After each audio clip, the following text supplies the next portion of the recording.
So fantastic. Like I say, I'm Jonathan Fisher from the Pacific Northwest Railroad Archive and Cascade Rail Foundation. Today is January 21st, 2026. And Mr. Bon French, chairman of the Center for Railroad Photography and Art, will be talking about his longtime friend and photographer, and we'll be looking at photography from the land of Lincoln in the great state of Illinois. So we're close enough to the top of the hour that we can get this going. And just a quick administrative note. I was out of service last week for a scheduled maintenance, and I'm on light duty.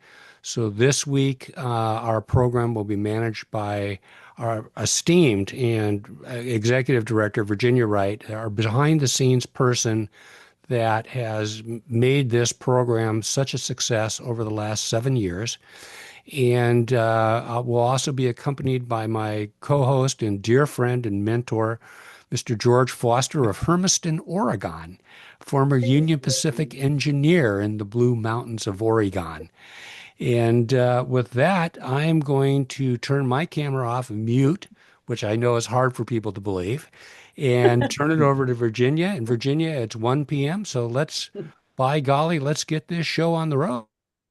Great. Welcome, everybody. As you know, this is our series that we do every 2 weeks, the online presentation series, and we encourage you to invite friends and attend. A little bit of information on Pacific Northwest Railroad Archive. If you're not familiar with what we do, we're a premier archive of materials in the Pacific Northwest. We have a number of associated historical organizations that have collections that are part of us, and they are so I don't even know what the total amount of materials we have available to researchers is, but it's enormous. And our facility is in Burien, Washington, and anyone is welcome to contact us if they're looking for materials or information. And I'm going to hand it off to George Foster to talk about our upcoming calendar. Well, thank you very much, Virginia. I'm going to start with today. We have Bon French. And then on the 4th of February, we have George Ferrero with his program about the Duluth, South Shore, and Atlantic. Somewhat of an obscure railroad that was located, I believe, in the Upper Peninsula of Michigan, and I think later was folded into the Soo Line. Yep. On the 18th of February, it's going to be Mike Bergman, Streetcars of British Columbia. That sounds pretty cool to me. On the 4th of March, it's going to be Rick Panisi with a presentation on the Delaware and Hudson. That sounds good too, because that's a railroad that I know about, but don't have a lot of photos and things of it. So it would be an eye opener for me. And then finally, on the 18th of March, going to have Tim Repp in here, and he's going to discuss his book, Main Streets of the Northwest, Volume 2. So that's what I have for that. And then, let's see, do you want me to go ahead and go over to the Cascade Rail Foundation thing there, Virginia? There we go. Okay, so you see the banner there with Cascade Rail Foundation. It's my pleasure to let everyone know that we have reached our initial funding goals. So now we can go ahead and have all the work done on the 5057. And also, we would welcome any additional funds that you're willing to share with us for construction of a permanent facility in Cle Elum, Washington. So we're really excited about all this, and we really appreciate all our donors. Thank you so much. So let's see. There's also there's Tim Repp's book there. Spring of 2026 is when it's going to be released. And in that photo, you see a UP officer's special at Steilacoom, Washington, one of my former haunts on my job as an engineer. So very familiar with that. And I had a chance to talk with Tim about many things in his book. And so we are really looking forward to that publication. Thank you much, Tim. Also, let's see. I guess I'll introduce our guest now. We can do that. So I'd like to welcome Bon French. Thank you, Bon, for being with us today. It says you are chairman of Adams Street's Partners LLC in Chicago, an investment firm, and you're also chairman of the Center for Railroad Photography and Art. Is that correct? Yes. Yeah. All right. Well, if you're ready, I'll go ahead and mute and take my camera away and let you get on with your program. Well, thanks so much for having me.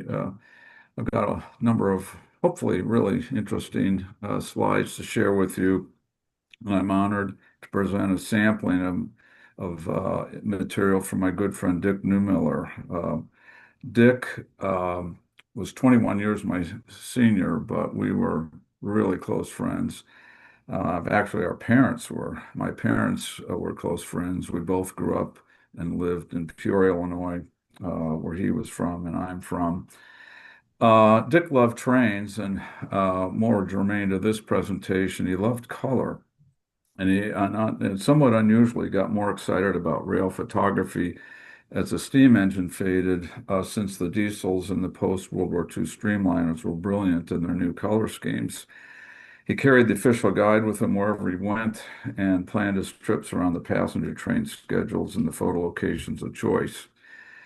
Uh, he tried to include what I'll call the lesser-known railroads like the Monon and the Chicago and Eastern Illinois, Chicago Great Western, Kansas City Southern, Wabash, and so forth, in addition to the big-name railroads.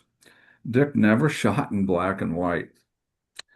As a result, very little of his work has ever been published in the magazines of the time, such as Trains, since they rarely published color photos. So if we could advance the slide one, Virginia. This is a photo of Dick that I took on one of our many trips to Cinnamon River Bridge, east of Liberal, Kansas, on the Rock Island, now the SP. Dick was born in Peoria in 1931 and was a lifelong resident until he passed away in 2015 at age 83. He spent much of his career as head of legislative affairs for Central Illinois Light Company.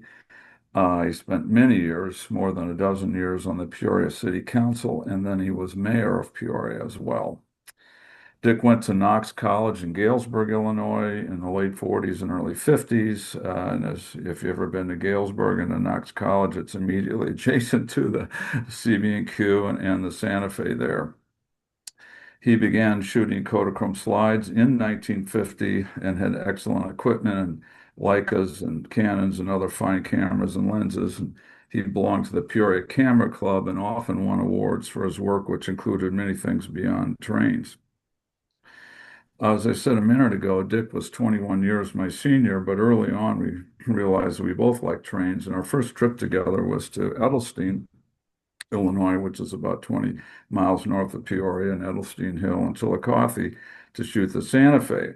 Dick was 30 and I was 9. This was in August of 1961. Subsequently, we took over 35 trips on a sort of an annual basis to photograph trains in every state and Canadian province. We even repeated our first trip in August of 2011 to celebrate 50 years of rail photography together. I was honored. Dick asked me to take over his rail slide collection as he got on in years. And in the end, that collection contains 82,400 images covering 800 railroads, all in the US and Canada.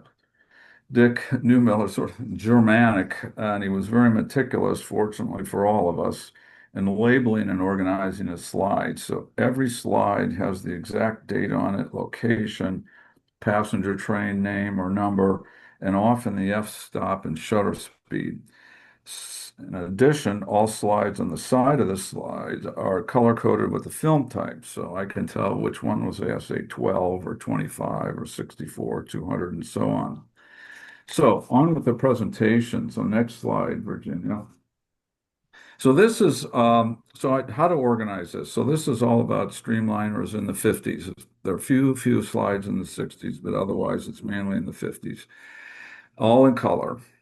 And how to organize this presentation was a little befuddling to me. I gave it in May in Lake Forest, the most recent conversations conference for the Center for Rural Photography and Art, and I was very honored that Scott Lotus asked me to do this. So this is a 1948 rail map of Illinois and Wisconsin. And this is where most of the photography is in this presentation. As I said a minute ago, Dick has images in all 50 states and all kinds of railroads, but this is what we're going to focus on. So Illinois is pretty flat. Almost everything's at grade. And as you can see, and it may be difficult from a distance or on Zoom, there are many locations in Illinois where there's 4 lines, 6 lines, 8 lines, 10 lines coming in and out of a particular town. And in Peoria itself, which is in the center of the state, there are 14 railroads that came into Peoria, even when I was there, on 19 lines. And so the variety of activity was incredible. Almost all these lines had some form of passenger train. The number of the branch lines have been abandoned since then, but actually this map looks pretty much the same today, subject to some branch lines being gone, because there's so many main lines going in all directions in and out of Chicago. So to start the presentation, we're going to start in Wisconsin, central Wisconsin, north of Madison at Wyville, Tunnel City, and so forth. Then move over to La Crosse, go up the Mississippi River to St. Paul, and then briefly stop in the Canadian Rockies, then come back to Illinois, see some images in the Chicago area, the suburbs, and then start in the rest of the state in northern Illinois and work our way sequentially to many different locations southward as if we were rail fanning the state. We have an image in southern Indiana, a few in Kentucky, and then we'll go to St. Louis. Dick spent a fair amount of time in the 50s at St. Louis Union Station.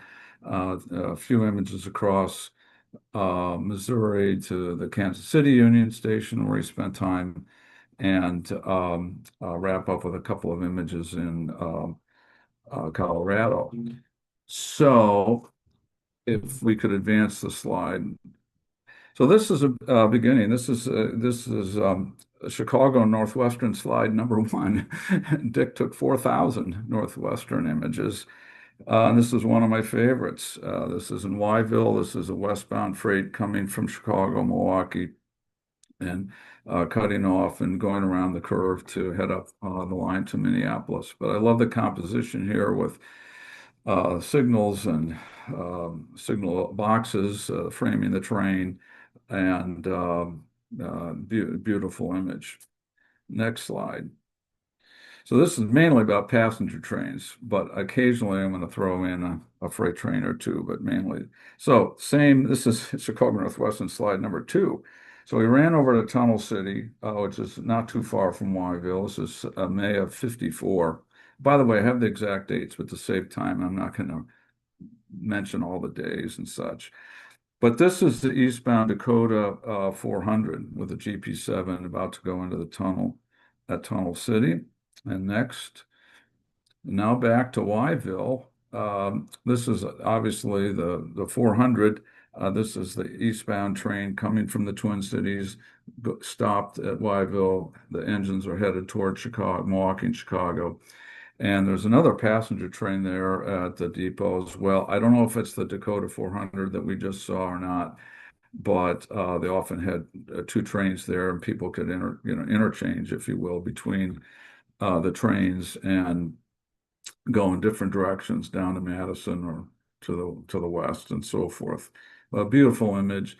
The other thing I'd add to this is that Dick just didn't want to photograph the front of the train. He loved the observation cars, again, the color And so he almost always took a picture of the rear of the train, and there are a number of observation car photos here in the program. So that makes it somewhat unusual too, because they didn't last that long in the scheme of things. In fact, the whole Streamliner era, looking backwards in time, didn't last that long, from post-World War II to mid to late 60s, and then it was gone. So we're lucky that he was active at that time.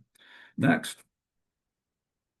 So this is the Milwaukee Road at Tunnel City, paralleling the Northwestern, Fairbanks Morse. Erie built number 8A is on the point of this local, and in the afternoon. So it's an unusual shot. I mean, they had not they the Milwaukee didn't have that many Erie builds, and here's one in going at speed actually in service. So next. Same day, different train. This is May 16th of 54. So this is the afternoon Hiawatha, train number 2 with a skytop lounge headed into the Milwaukee Road Tunnel. And just off to the left there, you can see the cut with the Northwestern, where the Northwestern track would be in its tunnel. Next. And a week later, Dick took this shot in May of 54. This is the afternoon, westbound afternoon Hiawatha, train number 3 with an FP7 on the point. And, I love this image, and I'll say just a couple of quick things about it because I don't want to chew up all of our time here at the beginning. But Dick often, took a photo of the train a little farther back than I would have done.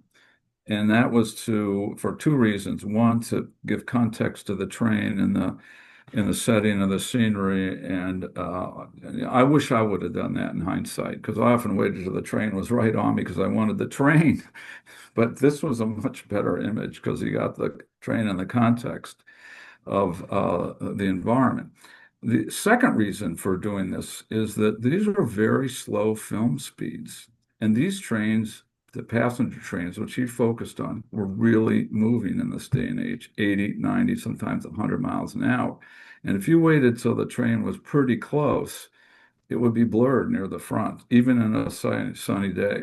So I think that's a second reason why this might have been taken the way it was. All right, you'll see that throughout the presentation. Next, please. So now we're going a little west here. This is La Crosse, Wisconsin. It's on the Burlington. This is eastbound North Coast Limited, train number 26 with an E5 and an E7, and a beautiful Northern Pacific train set at the depot. And next, and same day, here's the eastbound Empire Builder. This is train number 32 with an E8 on the front. This is again May of 54. This E8 was built in September of 53. So the E unit, which we might today think of as an old thing, is only 9 months old in this photo. So it was brand new power. The second unit is a Zephyr B unit. This was built for the Denver Zephyr. There were 2 B units and 2 A units built for the Burlington in 1936. So here it is in 54, still running in active duty. Next. And we're moving up the river a little bit. This is Onalaska, Wisconsin.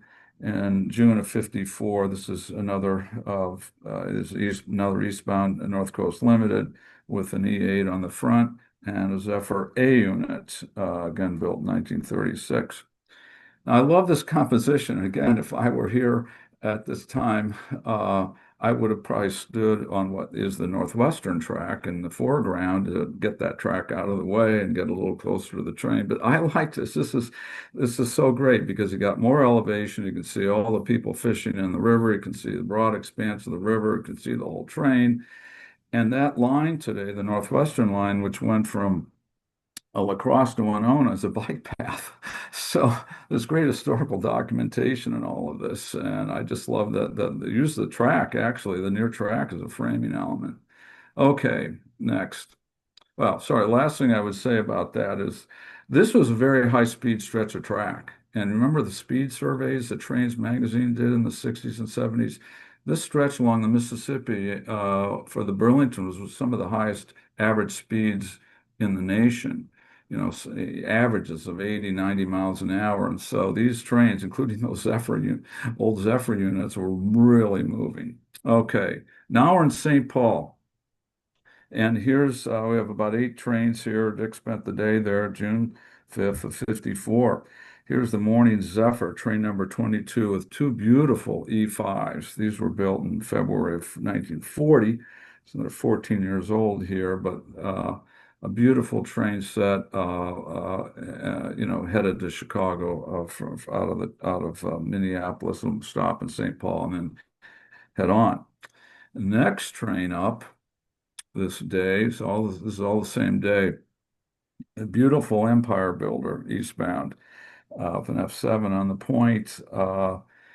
And so that's Westminster Tower, Westminster Junction, and there were some tunnels under there. They're called the Westminster Tunnels even today. And so I just love the morning lights and, there's some mat set of cars and clean equipment and so forth and so on. No dome cars. Yeah. So, okay, next image. This is, thanks, Virginia. This is Northern Pacific, a 6-car local, some head-end cars as well, somewhat of a mismatched color scheme as they were evolving from one to another. The FB7 on the front coming down the hill here. And next, Virginia.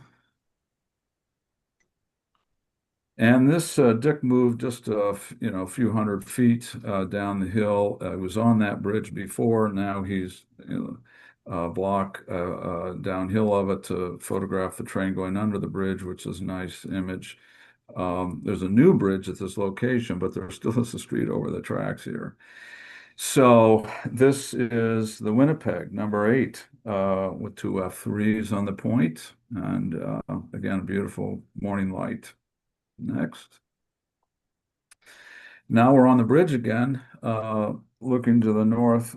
This is a Great Northern Badger, number 24, and of course the rear end of it. You can see it has 2 signs on the rear end, and this was a train that went to the Twin Ports, Duluth Superior, and in one direction it was a Badger, and the other direction it was the Gopher. So hence the drum heads on the 2 drum heads with the 2 different signage on the back.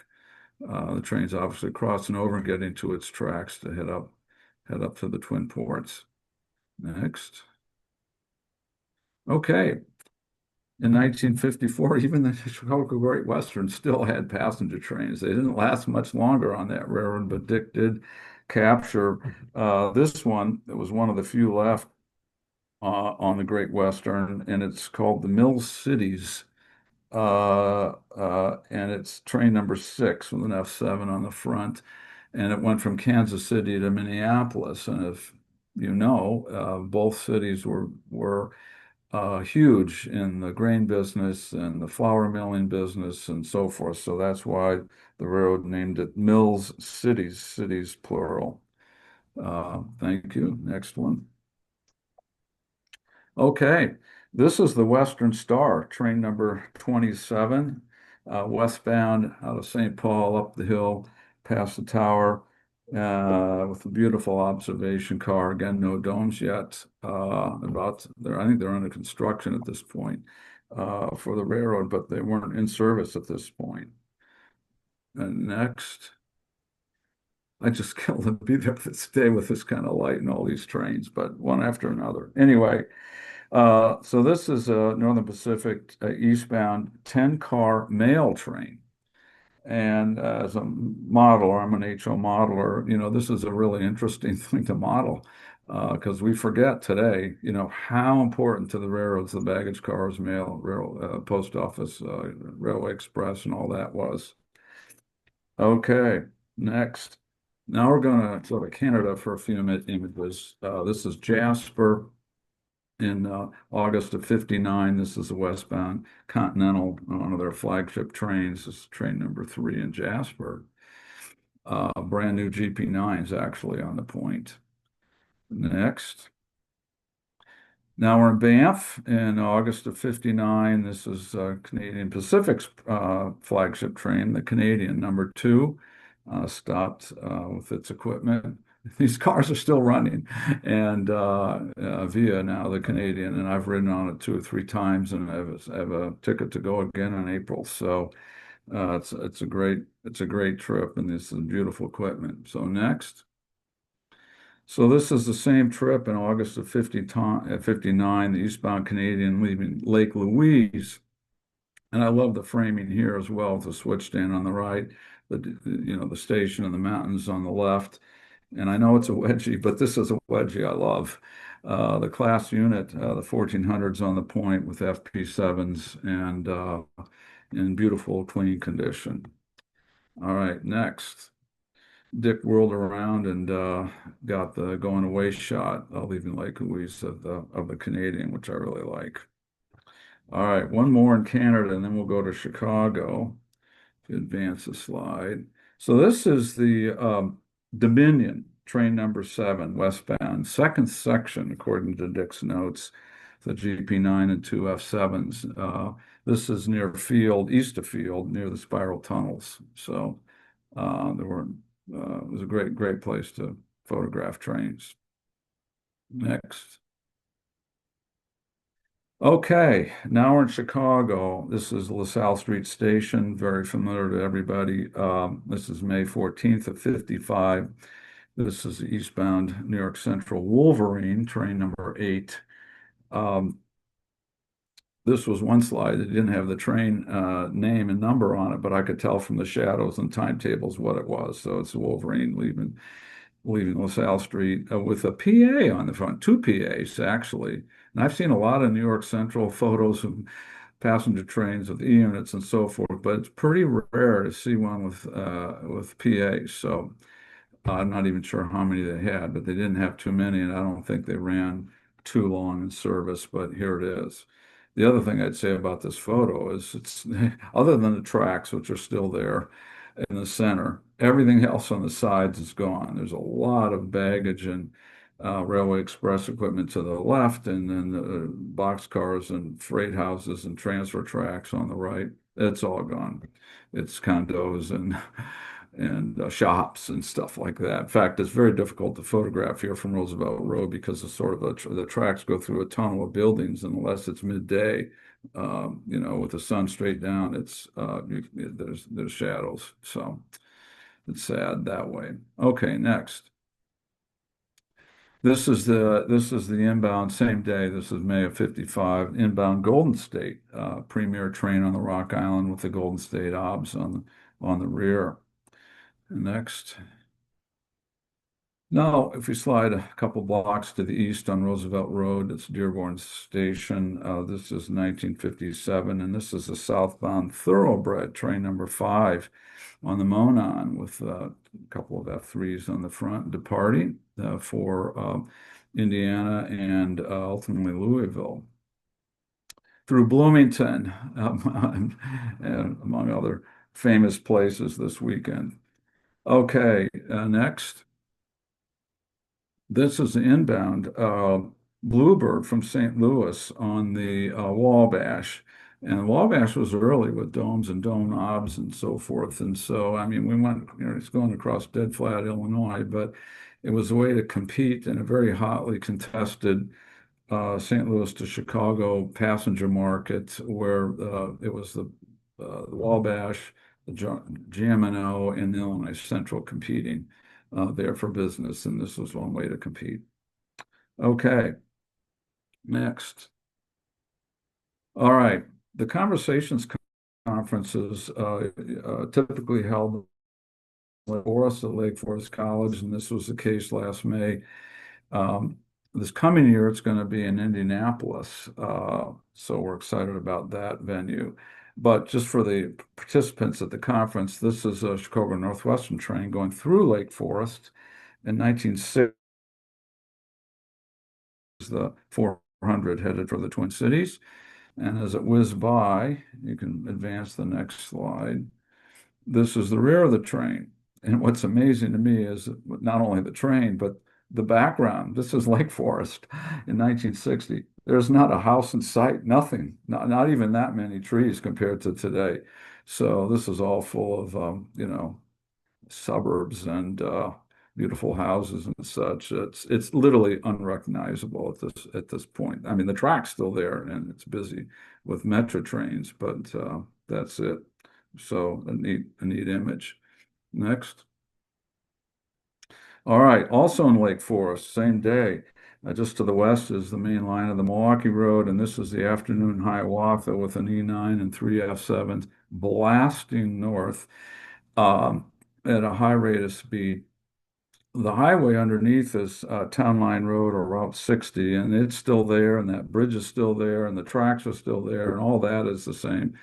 The fields and everything on each side now are soccer fields instead of farm fields and houses, so that's changed. Next. And this is a going away shot with a skytop lounge going through Lake Forest. The next junction, not too far north here, is Roundout, where the Milwaukee crossed the EJ&E, and that was famous for its slow order, slow to 90. So I don't know if this train was going 100 or what, but they really moved. They really moved. Okay, next. All right, this is the south side of Chicago in Englewood. This is out of the cab of an E7. Dick was fortunate to have a cab ride from Chicago to Peoria. He was also fortunate it was a beautiful sunny day, so he took a number of images out of the cab. But I just put this one in because it was a great illustration of what Englewood looks like.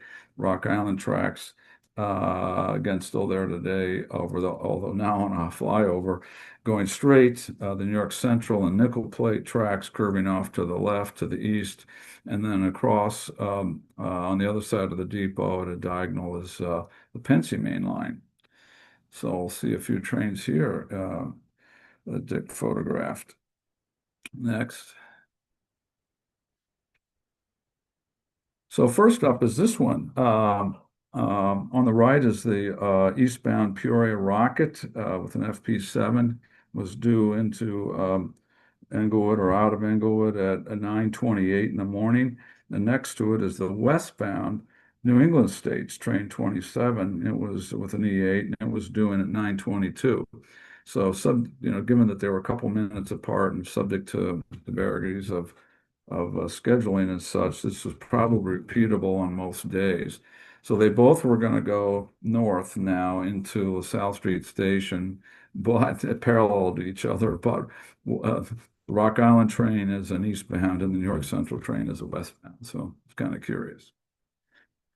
Okay, next.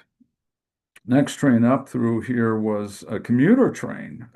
This was a train number, Rock Island train number 278, due at 10:38.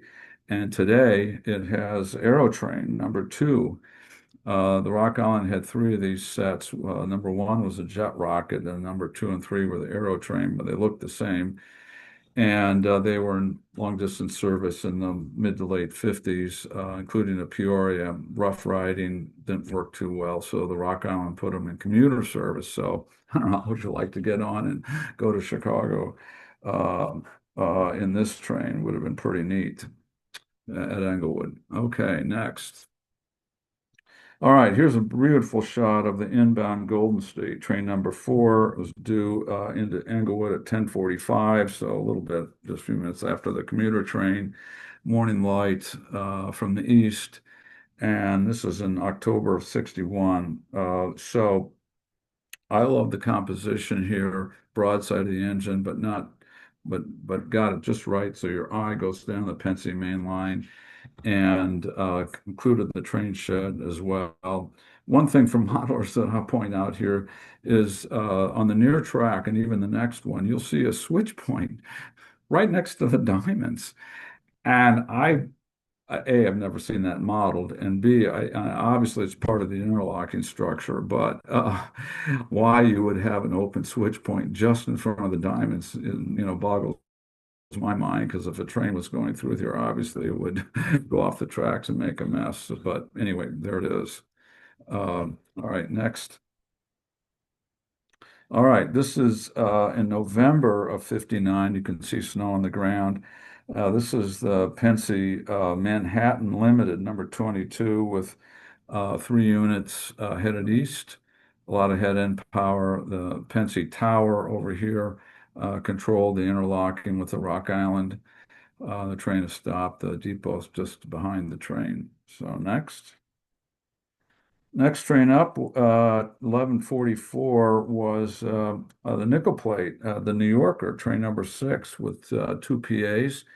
Now, this is November in Chicago, so maybe the nickel plate couldn't afford to clean its engines at that time of year, but there we have it. So active power, loading people and ready to head out to Buffalo and beyond. Next. Okay, this is in the afternoon now. The sun's moved around toward the west.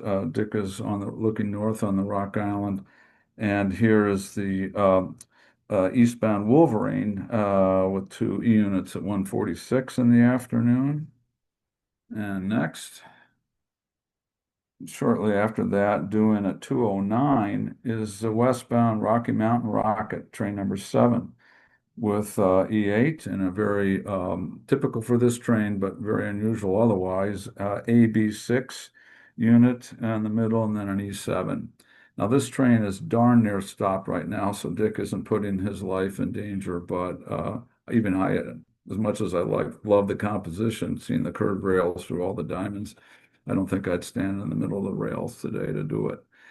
All right, but this is 1959, so at that point, I don't think anybody seemed to care.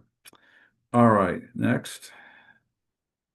All right, the train has stopped, and here Dick got a great image of the engineer, who probably just a few years earlier was running steam. But here he is on the flagship train, one of the flagship trains of the Rock Island, waiting for the highball from the conductor to really throttle up and head at a rapid pace across Illinois into Iowa, on to Colorado. Next. Now, we're going to start our tour of Illinois. This is Galena, Illinois, in the north, far northwestern corner of Illinois. And this is Illinois Central's line. This is a land of corn that went across to Iowa and Omaha eventually in 1966 with 2 very, very clean E8s on the point and a beautiful image. It's a nice town to visit. That depot is still there and the tracks are still there. Now they're the Canadian National, but the land of corn, of course, is long gone. And next. We'll drop down from Galena to Rochelle, which isn't that far away, further to the south. And here's a eastbound freight train. I love these F units with the color scheme, all the stock cars. Note the left-hand running. That's the Rochelle Tower, long gone again. But I really like the way that Dick framed the images to get included the poles, which I would probably have tried very hard to get out, and the tower and so forth. So really, it's a great frame. It takes your eye right to the train. All right, next. All right, now this is right-hand running, and this is the next train. This was the city of Portland. It got nabbed by a cloud, but he's just you can surmise because one came right after the other. That the dispatch was running the passenger train around the freight train, which we just showed, and we'll cut over to left-hand running ahead a little ways. So what's neat about this is this observation car was built in 1955, and this is June 26th of 55. So this is months old. This is a brand new car, and the UP modified these cars in 1956 so that they could really be anywhere on the train, not just the end. So they didn't run this long in this configuration. So that was great. The other thing I'd say about this is that all these Northwestern trains, UP trains on the Northwestern were switched in 1955 to the Milwaukee Road in October 31st, to be precise. So a few months later, Dick must have known that that was happening, so he spent an entire day at Rochelle photographing UP. on the Burlington and so forth. We'll get to that now. So next. So this is the City of San Francisco Train 102 at 10 o'clock. We go to the next slide. And this is the rear of the City of San Francisco, headed east. Again, no domes, about 5 cars up. You can see what looks to me like Illinois Central Pullman. And some of these cars are SP cars as well. So it's an interesting mix of equipment. Again, going at a pretty high rate of speed through Rochelle. Next. Now, here's a beautiful image of CB&Q FTs crossing the Rochelle Diamonds. Once those passenger trains had cleared, this came through. And I like the way Dick is, from a sun point of view, a quote on the wrong side of the tracks, but it's obviously more open, better image, and nose of the engine pops in the sun, as does the rear of the boxcar and the siding to the right. And you took it in a way so that your eye can see the Northwestern tracks going west to the left. And I just love the composition. Again, included the poles, which I probably wouldn't have, but I think it adds a lot to the scene. So next. All right, so this is still Rochelle. He's moved around on the Burlington. There's a curve there east of town, and then the tracks head south. So this is going north directionally, but it's the westbound North Coast Limited, number 25, with an E8 on the point, and two Zephyr B units built in 36. So this is 55 now. So they're running the wheels off these engines.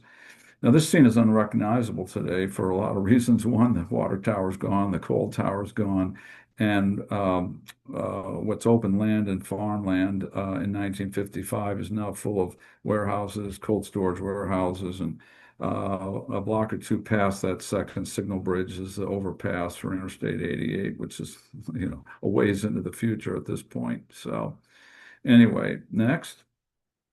So they just didn't move. This just turned around. This is the rear of the North Coast Limited going around the curve into Rochelle. That scene is more or less intact today. And I just love this color scheme. This train set, it's clean as a whistle. And you can see off to the left the two Zephyr B units there in the distance. It really got lucky with the sun, too. Okay, next.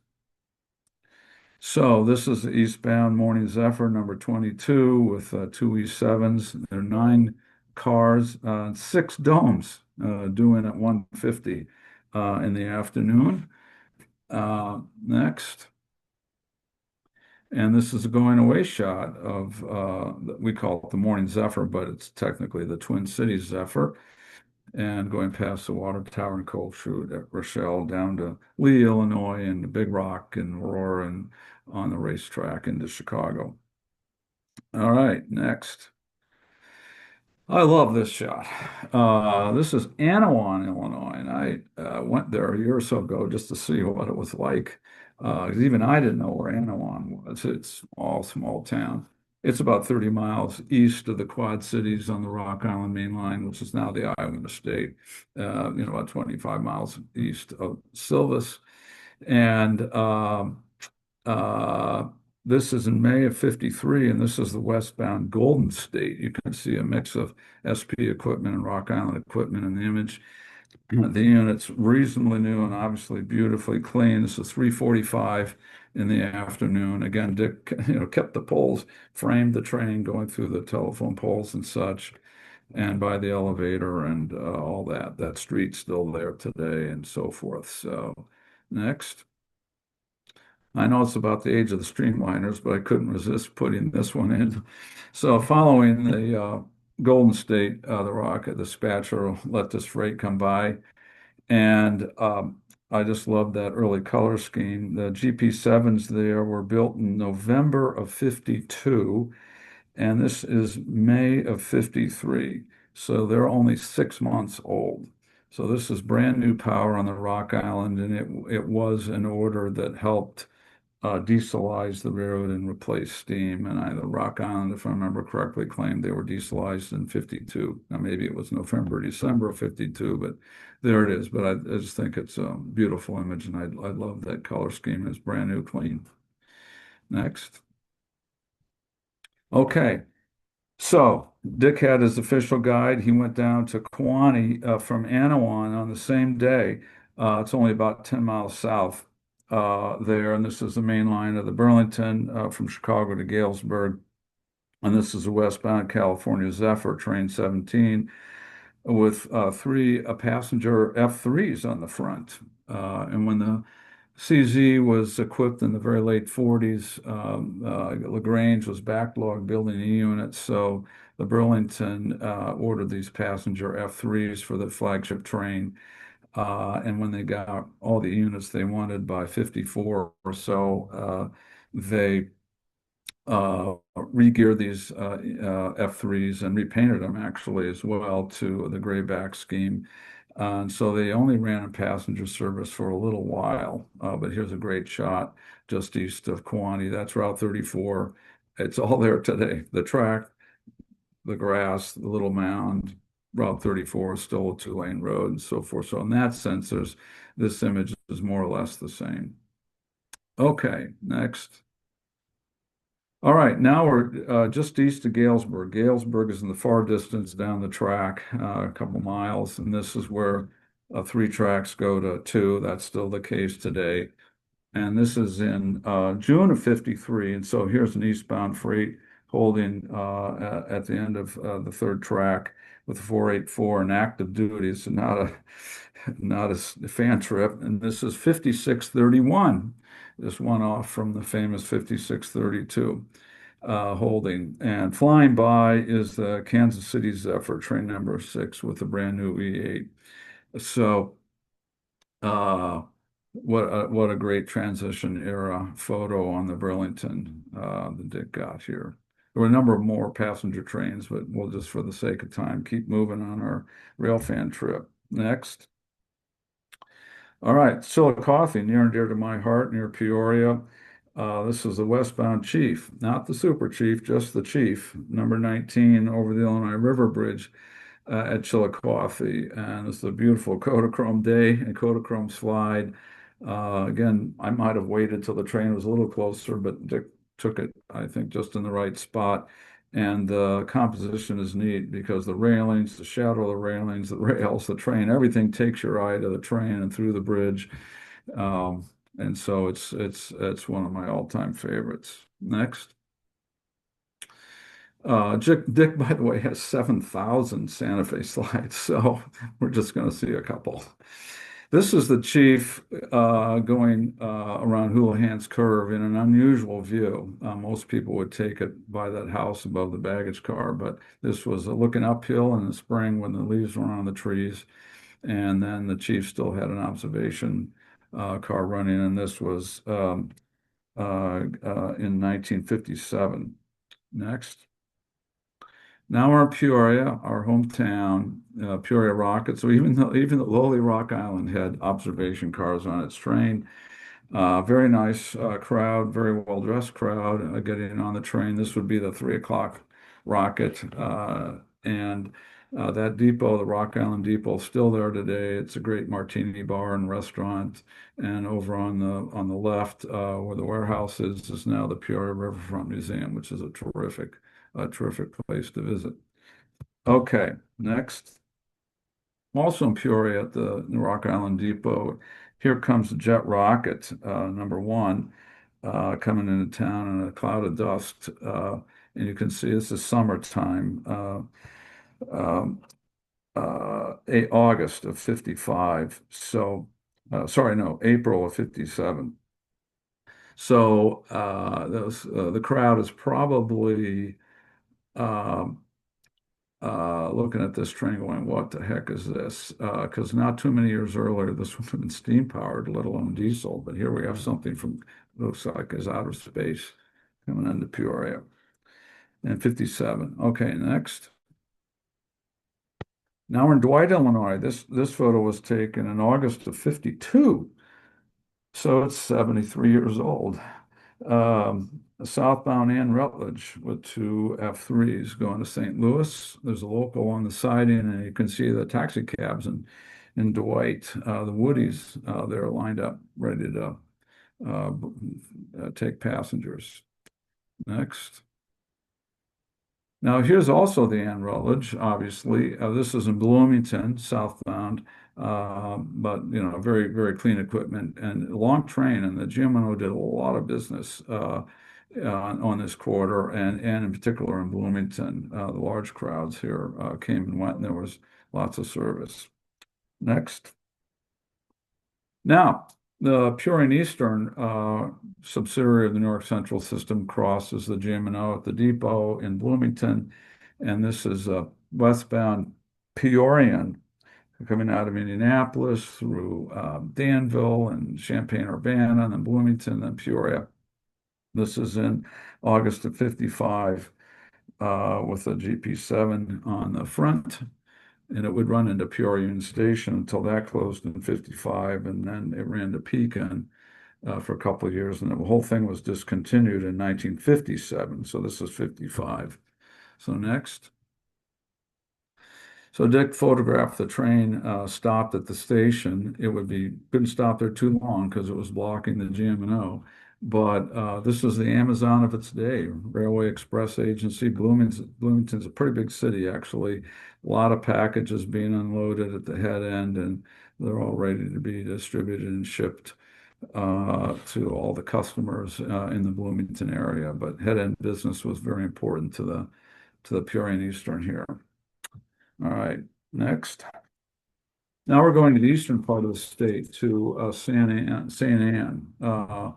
This is a northbound Dixie Flyer in the afternoon, crossing the Big Four line. It came out of Kankakee to Lafayette and Indianapolis and ultimately Cincinnati. Station's long gone, but the street under the train is still today called Station Street. So I don't know how many people today knew that beautiful station was there, but here it is in 1955. Next. Here's the southbound Georgian coming out of Chicago about 5:10 in the afternoon, going through St. Ann. Next. And same location. Here's the northbound Dixieland. These trains that's due through there about 5:30. So boom, boom, boom, one passenger train after another on the CNEI. This is the OBS going away, headed for Chicago. Next. Now we're dropped to further down to central Illinois. This is Mansfield, not far from where our farm is in central Illinois. And again, this is the Wabash Bluebird train number 24 with 7 cars and 4 domes going through Mansfield about 11:55 in the morning. Next. Now this is Farmer City on the same day, and this is the northbound Green Diamond due through there at 12:20. So Dick had about 25 minutes if every train was on time. It's only 8 miles over from Mansfield to Farmer City to catch this, which he did. Next. No cloud in this image, but not too much later, about 12:30 is the southbound Daylight train number 19. And again, our farm is a few miles away from Farmer City. So my grandparents took me to the station. We got on these trains, went to St. Louis for the weekend or see the Cardinals play or something. And you'll notice, how much pride there was by the Illinois Central maintaining the platform, not a weed in sight, the depot, the train. I mean, it was a different time. People are well dressed and was real means of convenience. Next. All right, down to Effingham, a little further south. This is in August of 55. This is east. This is where many of you may know or not know. I don't know. The Pennsy Main line from St. Louis to Indianapolis and beyond crosses the north-south Illinois Central Main, the Chicago-New Orleans Main. So a lot of activity here at Effingham. So this is the eastbound American train number 66 doing at 10:40. Next. And it stopped loading the Pullman Porter and Conductor waiting for everything to be completed before they head out. But again, look at how clean everything is here. Next. 16 minutes later at 10:56, the city of New Orleans is due, and it's coming into town with 3 units. It'll stop here at the Effingham Depot and then take off very quickly to New Orleans. Next. And this is the train leaving. And looking up all these times, I noticed that this train leaving Effingham to Centralia, which is the next town south, is 53 miles carted in 39 minutes. So an average train speed of 82 miles, including being stopped. So they had to be going 90 to 100 miles an hour en route. And I looked at the schedules north of here, from Champaign to Mantoun, it was 45 miles in 37 minutes. And Mantoun to Effingham was 27 miles in 24 minutes. So the whole route, they were going 80, 90, 100 miles an hour. All right, so this was, you can see those engines throttling up, and they mean business here. Okay, next. I couldn't resist this. After they clear the city, here's a northbound freight, a 482, number 2509.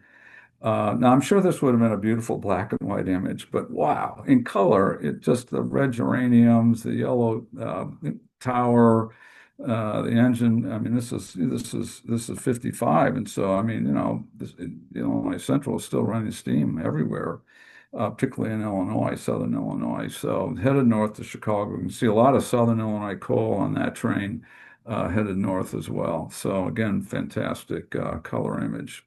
Never published. Okay, next.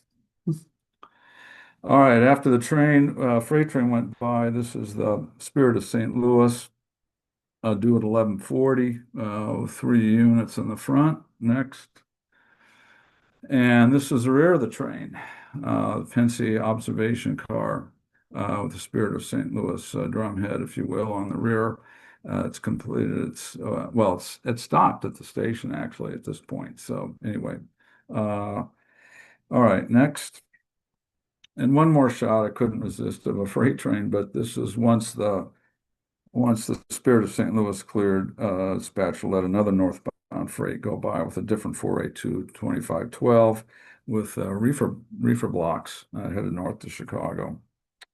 Again, I like the way Dick included the geraniums, the building, the poles, the water tower, and obviously the steam engine is getting his train moving after waiting for the Pensy.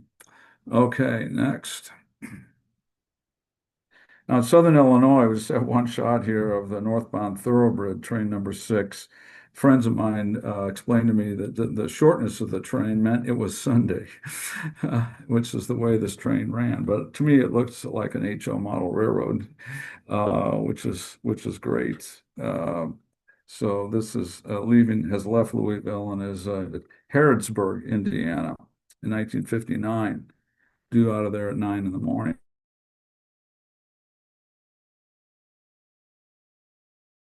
Okay, next. Now Louisville, and it's raining in April of 1960, but thankfully Dick didn't put his camera away. There was a couple of BL2s here on the Chesapeake and Ohio on the head end of the Ashland Louisville section of the George Washington, train number 21, due into Louisville 10:50. And next, that's obviously the Ohio River on the left. Another shot of BL2s and passenger service on the CNO. So, when people said they use these engines in any kind of service, here it is in passenger service on the CNO. Next. We're Guthrie, Kentucky here. This is central Kentucky, right on the Tennessee border. And there are 2 major L&N lines that cross then and now here. This is the train is on the Evansville Nashville line, and crosses the Louisville to Memphis line. And this is the northbound, and i.e. headed to Chicago, train number 12 at 11:30 with some FP7s. Okay, next. Here's the going away shot of the Dixieland with its observation on the rear and the drumhead. Again, going to Chicago. Next. And it's the same day. This is actually Clarksville, Tennessee, which is just a few miles south of Guthrie, Kentucky. So this is the westbound Pan American, train number 9. Now that train goes from Cincinnati to New Orleans. Um, Now I don't know if it's an impatient or patient driver in the Ford there, but no, there's no crossbucks, no crossing gates. Guess you're on your own in Clarksville with the trains. But a beautiful image to include everything rather than just cross the road and get the engine, which I might have done, but this is far more interesting. Okay, next. So now we're back to Guthrie. Dick was a big guy. He's like 6'3" or 6'4". So when he got down to photograph something low, that took some doing. But I like the image that included the tracks curving away to the left, the depot, and the L&N. This is again, whoops, what are we? Oh, this is a local with FP7 on the front. Next. And this is a different train, but same day, eastbound Pan American with the heavyweight coaches and a very senior conductor waiting to go here out of Guthrie. Next. All right, now we're going to St. Louis. This is August of 55. A very unusual shot here. This is in the morning leaving the depot.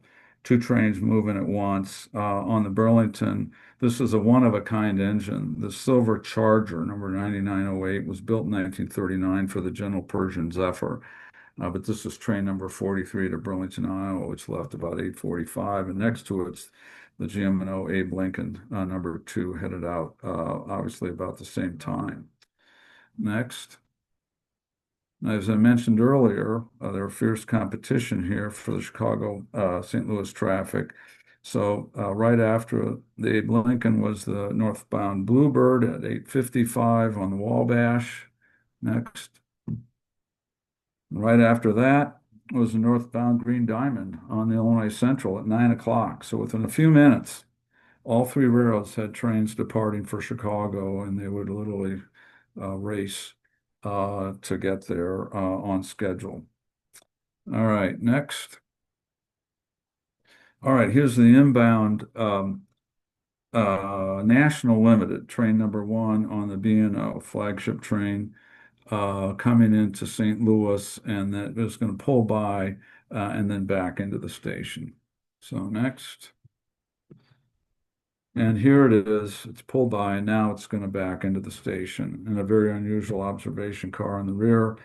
I don't know the history of this, or nor am I a B&O expert, but looks like a homemade car to me, but probably very luxurious, no doubt. Okay. Next. Just happening by Chicago and Eastern Illinois as a transfer with a really colorful and reasonably clean BL2 in 1955. So I know this is the age of the Streamliners, but I want to include some other things. You can see the maintenance workers on the track there and vintage tank car and so forth. So there were a lot of other freight train photos here, but I just put this one in. Okay, next. All right, here's the GM&O departing St. Louis. This is the Alton, limited number 4, 11:55 in the morning. Next. Here's the inbound Spirit of St. Louis due in at 12:30. You can see a GM&O train backing in and a B&O units in the background. So very busy time here. This is June of 57. Okay, next. Here's the Wabash, Spirit of St. Louis, train number 31. Obviously, lots of this train originated in Denver on the UP, was interchanged to the Wabash in Kansas City, and it brought it into St. Louis. Next. Here's another image on a different day of the city of St. Louis, again, doing around 12:30 midday with Wabash Power and the UP train. Next. There was a lot of head-end business. You can see that in the background. The Terminal Railroad was very, very busy switching out passenger cars and baggage cars. And here's a VO 660 built in May of 40. This is 57, switching out Atlantic Coastline and Texas and Pacific or MOP baggage cars. Next. Here's again an observation of the National Limit, which was a westbound train backing into the depot about 1 o'clock. The B&O, this is again a more modern observation car on this train for the B&O. Next. And here's the head end of the train backing into the depot. So again, I love that B&O color scheme too. Next. All right. Dick had a 135 telephoto lens. He loved that lens in particular, and I used it here to photograph some of the engines there between runs. The GM&O, again, I'm not a GM&O expert, but just from observation, they really, on passenger trains, use their E-units from St. Louis north and the Alcos from St. Louis south. And so if you're from Illinois, you rarely saw an Alco PA on the GM&O, or even more rare was the DL 107.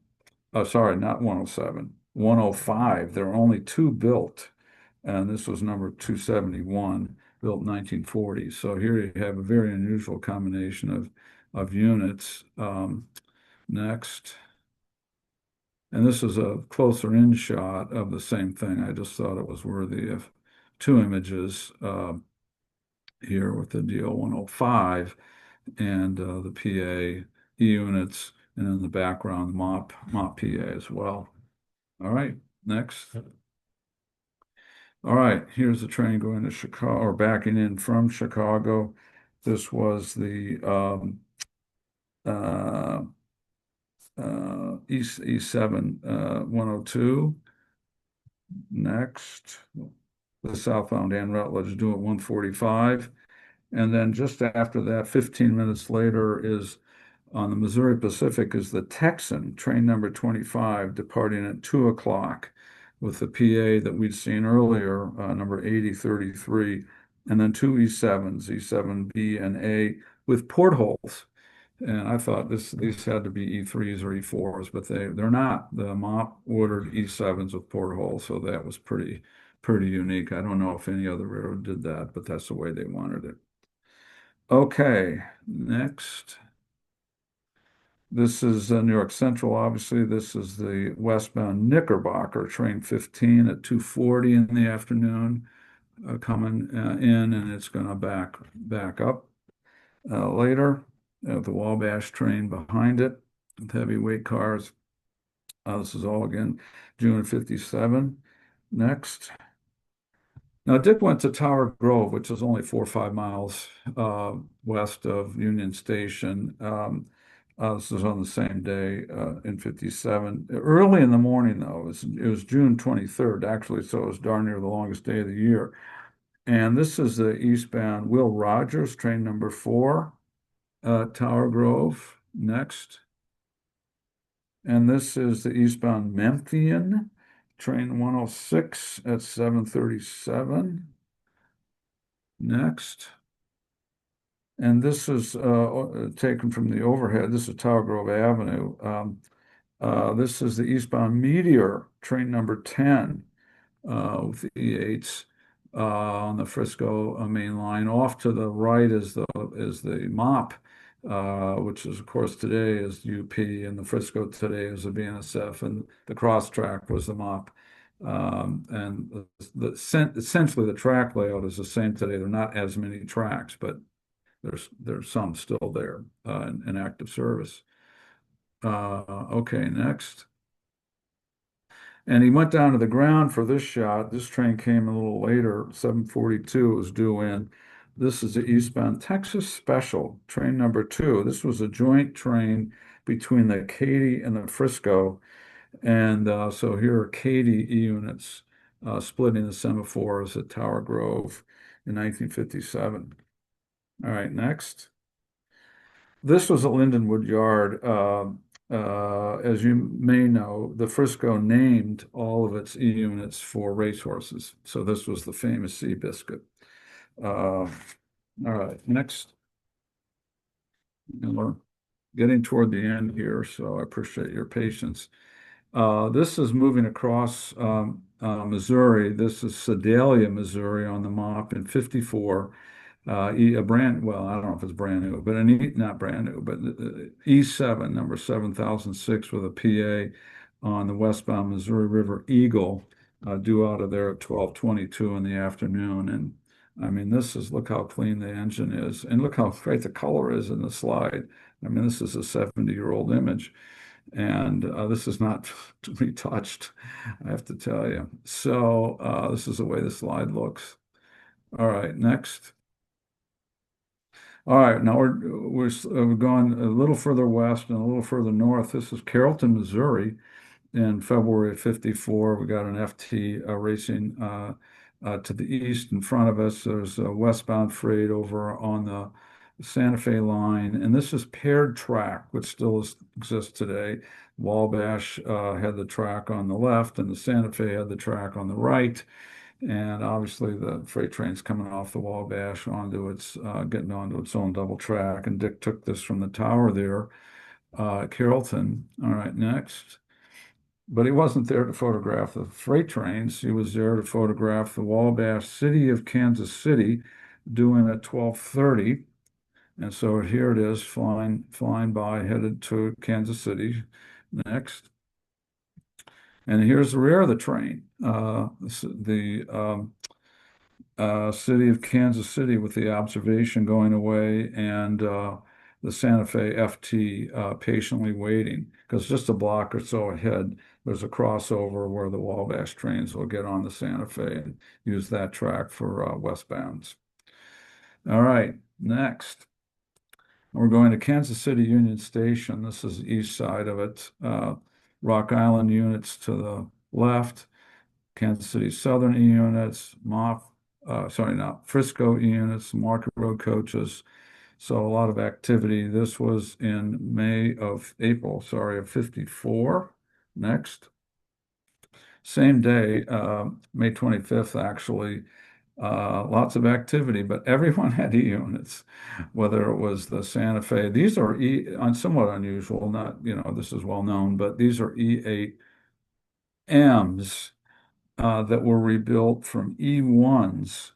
The E1s were built in 1938, and the Santa Fe rebuilt them to be E8s later, and here they are in service.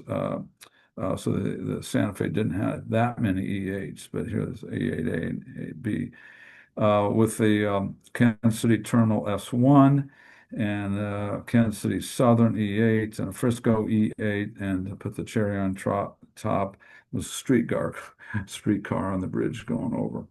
All right, lots of fun in Kansas City in 54. Okay, next. All right, this just highlights the Santa Fe units. Otherwise, the scene is pretty much the same. Next. Here we have the beautiful Southern Belle, train number 2 going into the depot with its observation car. Next. And here, this is somewhat later. This is actually 1969 now, but engine number 27 also, but in the white scheme at this point, just a couple of years prior to Amtrak. Okay, next. Now we're in Independence, Missouri, which is just a bit east of downtown Kansas City. This is a MOP train there going through Independence with the 2 E7s and the Missouri River Eagle, train 105, and it would have been due through here about 1:55 in the afternoon. Again, a beautiful setting, and Dick included the whole scene, which I remember correctly that in Google Earth, I think the depot is still there, and the track layout is more or less the same. Not all the tracks are there, but more or less the same. Okay, next. And this is 1969, so this is the latest slide that I have in the presentation. This is in Independence also, but a different part of town. In E9 is a 1-unit order with the Southern Belle number 1. leaving Kansas City to go to New Orleans. And next, this is the rear of the train, southbound number 1, with the obs going away. Again, very clear, clean, and even late in life in 1969, the Kansas City Southern cared about how their trains were maintained and looked. That's the mop track on the right there. Okay, next. This is Leavenworth, Kansas. This is upriver, up the Missouri River, from Kansas City in 54. This is a westbound Missouri Eagle at 3:15 in the afternoon with a beautiful PA on the front. You go, oh, wow, this is everyday service at this point in time. Okay, next. And here's the observation car on that train, which is a little bit unusual as well. And so the crew is waiting for everybody to load on the train to be properly spotted, and off they're going to go on to Omaha. All right, next. And once the passenger train cleared, dispatch will let this freight with 4 FAs, A, B, B, B, come through and throttle up. And I thought you'd enjoy this image of what was happening around the age of the Streamliners at this time. So early diesels and early mop color scheme. So replacing black steam engines. So Dick loved the color. Okay, next. Now we're south of Kansas City in Paola. This is 54. This is westbound, or by direction southbound. Firefly, that's the name of the train. Firefly, train number 107. This was due out of Paola at 9:07. And again, you can see all the rarity there in the photograph with the buildings and the tracks and the semaphores, the water plug, etc., etc. Great scene for a modeler. All right, next. All right, we're headed west. This is Topeka, Kansas, in March of 54, with 3 pretty clean PAs taken from the highway overpass there in Topeka. This is the California Limited, train number 3 at 9:30 in the morning. The last run of this train was June 15th of 55, so 2 years later, but it became the San Francisco chief, is what happened. But today, it's the California Limited Topeka, getting ready to go to California. All right, next. We're almost done here. Harrington, Kansas, in March of 54, beautifully clean E8 with the Imperial train number 39. Harrington was a big place for the Rock Island. The main line split here. The Tucumcari line headed west, and then the line to Wichita and Oklahoma and Fort Worth went south. And so there was a big yard here. It was a major passenger train stop, and here's the Imperial. Okay, next. This is another view. Apparently people weren't too careful fueling the engines here.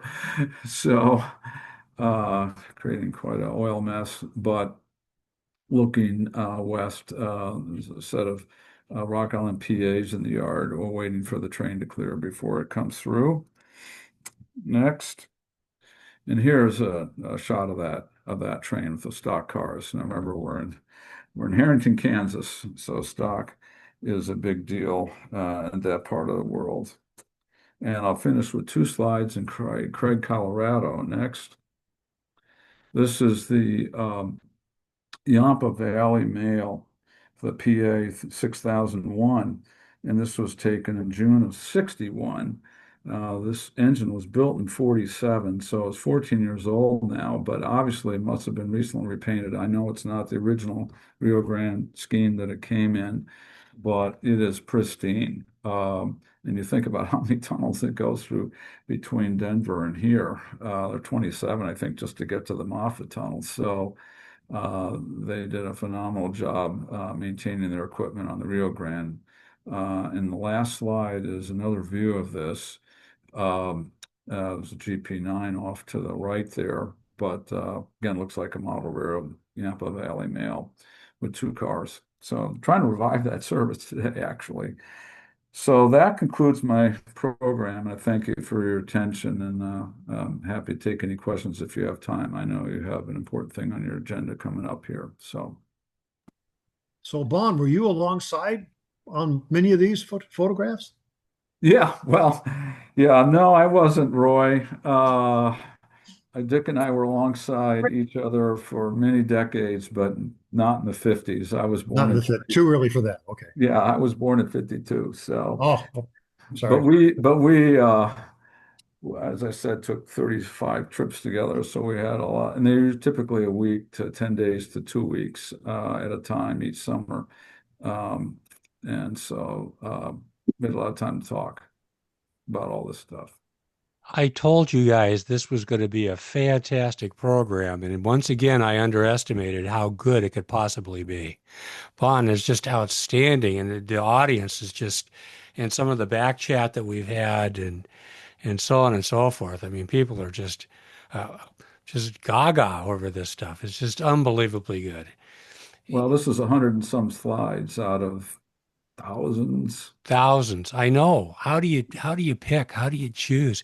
And really your ability to your analysis that goes with it was made it it you ended up with 1 + 1 equaling 3 because you know the analysis with the image together just is just stunning, right, folks? I mean, this is really It's we really Well, good. thanks. Yeah, I had to figure out how to organize the slides, and that led me to conclude at whatever place like St. Louis or Effingham or Englewood that I had to know the exact minute that this train was going by. So that took a lot of research. Thanks. Couldn't have done this years ago, but thanks to the internet and Google and all that, now yeah. you can get these timetables and of the right year because there were lots of changes in passenger train schedules and late in the era, discontinuances took place, the reshuffling or combined trains or whatever. But anyway, it was good. It was fun.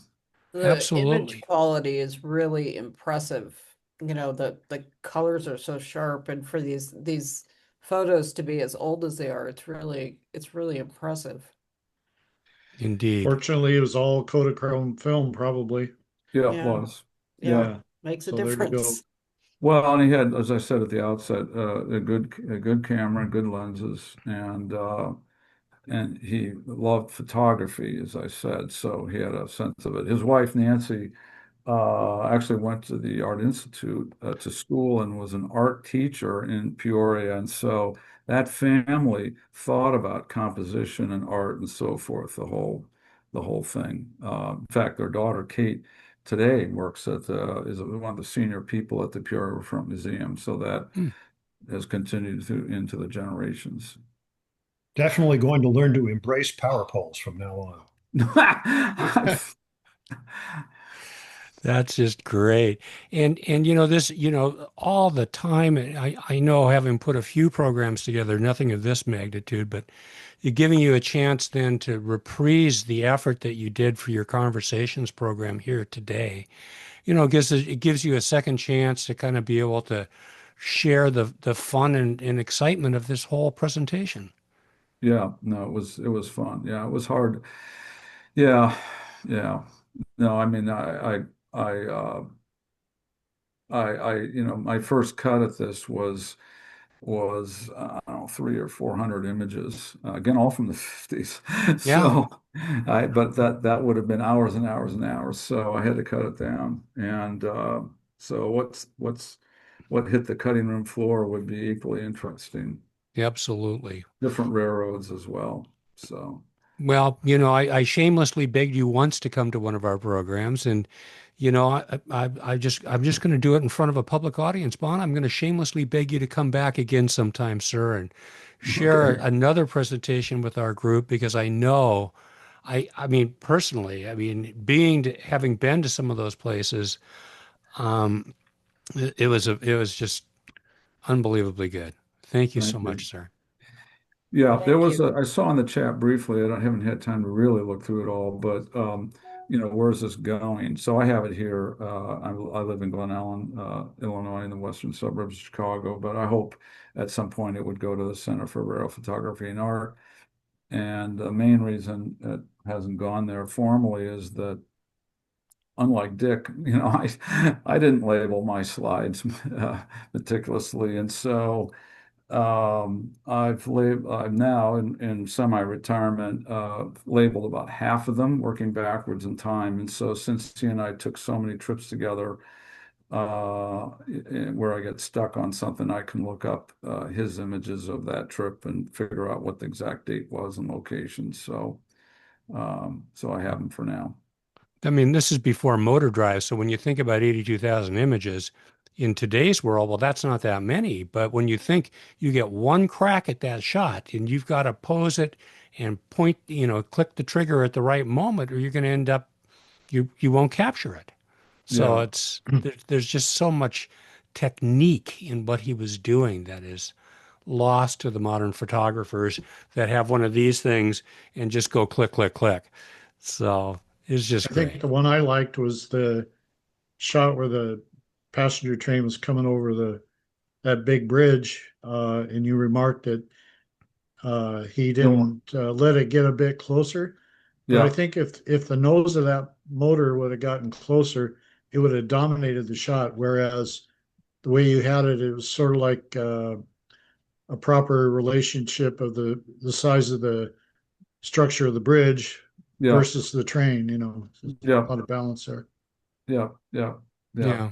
So, well, Yeah, very good. one of the things I've done is, particularly on the Santa Fe, is taken then and now photos. So I've stood in that exact spot on that bridge and got a train in the modern day, and tried to, get it in the same location, George, and up Houlihan's Curve or wherever. I mean, there are lots of photos all the way to Galesburg, and in Galesburg. So I've done a lot of before and after photography, having his images at the ready and knowing, finding literally the exact footprint to stand in to duplicate it today. So that's been fun too. What I liked was that we had a couple of Erie built shots because I'm a fan of Erie builts, and also there was a few others that like seeing the shovel nose power, things like Yeah, that. Those are things in slides you don't see all that often.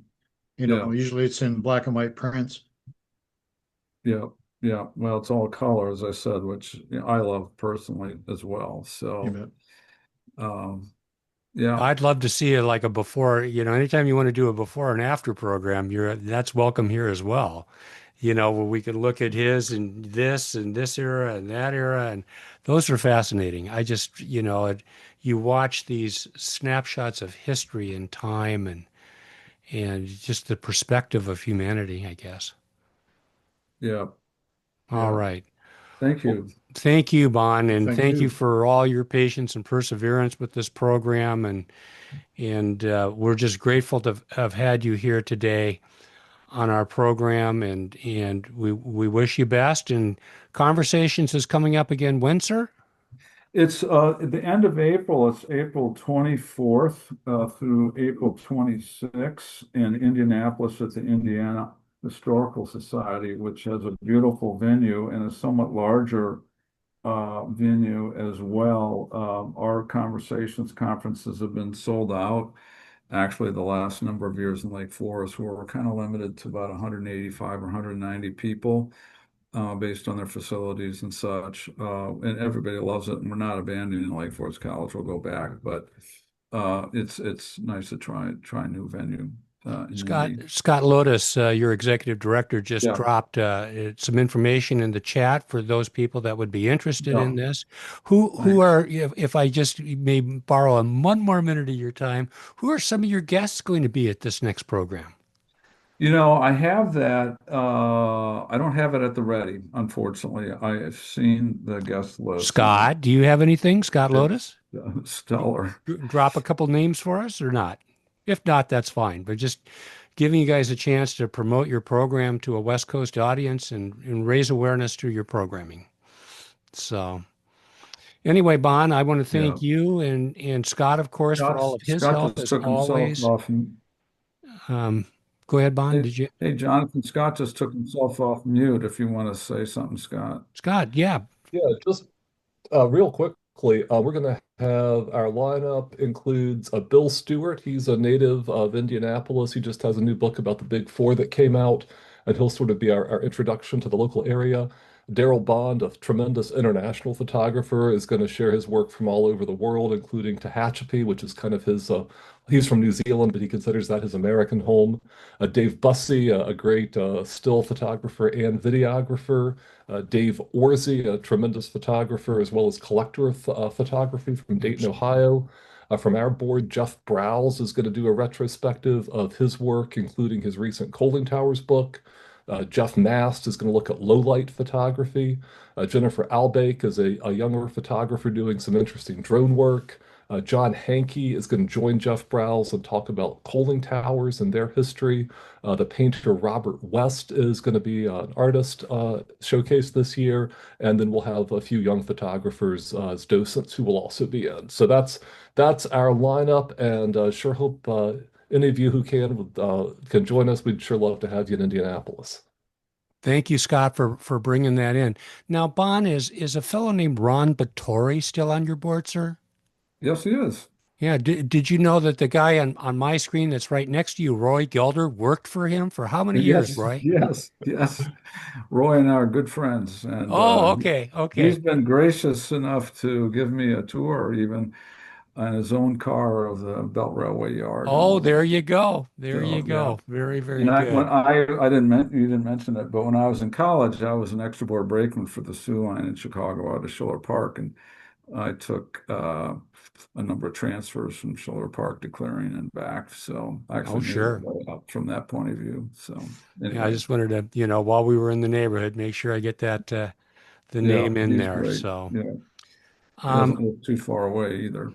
Jonathan, thanks so much for the chance, and really good to see you. Glad everything went so well. yeah, you know what? I'm about 75%. In about 3 weeks, I'll be 100%. So, Fantastic. it's just the technology these days is just simply amazing. And if I'd have known I was going to be feeling this good, I wouldn't have had I wouldn't have had have all this sort of backstory. But I'd rather have an accrual that I could reverse because I didn't need it Yeah. than have to, make an impairment at the last second. So, Well, I you want know how that to, means. yeah, Virginia, thank you for your help with the Virginia, and programming thank and you, for the and Sure. slides. And thank you, Bon. It was an excellent just presentation. an Well, it's so excellent much easier presentation. for if someone else can, man the ship there while I'm No, looking at my that's notes. easy. So Putting it together is the I have a important hard part. time doing two things or three things at once. So. Sure. All right. Well, thank you again, and Great show, Bon. yeah, and thank you, Bon and Scott and everybody at CRPA, PNRA. We really appreciate your friendship and your collaboration with us. And frankly, you set an example for what smaller organizations like ours should be doing. So there you go. Glad you're a fellow UP modeler too. Yeah, there Yeah. you go. All right. Well, I'm going to let you guys tunnel out, and let's just take a minute. We're going to be transitioning the program right now. Thank you. Thank you, Bon, and I'll be Thanks, in Yeah. Bon. touch. Yeah. And My Scott, best thank to you. everybody. Yeah, thank you. Thanks. So, I'm sorry for your loss. as mentioned, so we've sort of got two programs in one today, and we're going to transition into our other program now. One of our longtime friends, a dear friend to many of the people in this room, Jack Christensen. Jack drove his first train on Christmas Eve in December 1943. And we lost him, what was it, like something like night before last or something like that. There's Overnight from Jack. Sunday to Monday. And I just wanted to give our group a chance to talk about Jack and to remember him as a just a wonderful person and a dear friend to all of us. And I don't have any particular order of who should go when or what should go now, but with that in mind, I'm just going to call on Gary Tarbox first. Gary. Thank you. Yes, he passed Sunday evening very suddenly. and his family is assembling from all over the world. He had 6 children, 5 of them still alive, and they'll be putting together the schedule and the service upcoming. I met Jack really at the NP's railroad nights that we had. Really, it was run initially by Kurt Armbruster, and it was down at Andy's Diner, the old Andy's Diner in Tukwila, and we gathered, usually gathered around 70 people there on 3 nights during the year. Jack would come in, and in the early 90s, he started coming. I didn't know him at all, but he started telling some stories, and instantly everybody really fell in love with his wit and his precision on his stories and all of who he was. It was always interesting because then about 8, a little before 8, he'd have to get up and say, "Well, I got to take the expediter down to Portland tonight, so I got to go." And he would head out. I got to know Jack most when I asked him to write some initial stories for the Main Streeter, which I was publisher at the time. And he did a number of them, which subsequently have all been compiled into a book that is still available through the NPRHA company store. That is not a plug. That's just to let people know. But what really bonded Jack and I and Gary Mulius at the time is the 3 of us started a rail trails biking club. In fact, we call it the Northern Pacific Bikers. And we started that actually as November 12th of 2000 was our first trip. And we ended it on February 29th of 2020, mainly because COVID had hit and none of us wanted to go into the hospital if we happened to have an injury. We decided it would be far better to preserve our bodies. We did 197 trips because we had scheduled once a month. And the only time we didn't make it is when it snowed or I think maybe I canceled 1 or 2 when I was sick at a time, but typically we did it once every month, and we had cycled probably 60 different people through that organization over those roughly close to 10 years of time. But the fun part was after we rode 25 miles in a day, that is usually 12 to 13 miles out and back on the rail trails, which, by the way, we went over east of the mountains for one. We were in Skagit County, Snohomish County, King County, Pierce County. It was our main focus. But after we finished, we always ended up in a restaurant somewhere for beans, as we called it, because that's what the guys on the NP were always called lunchtime.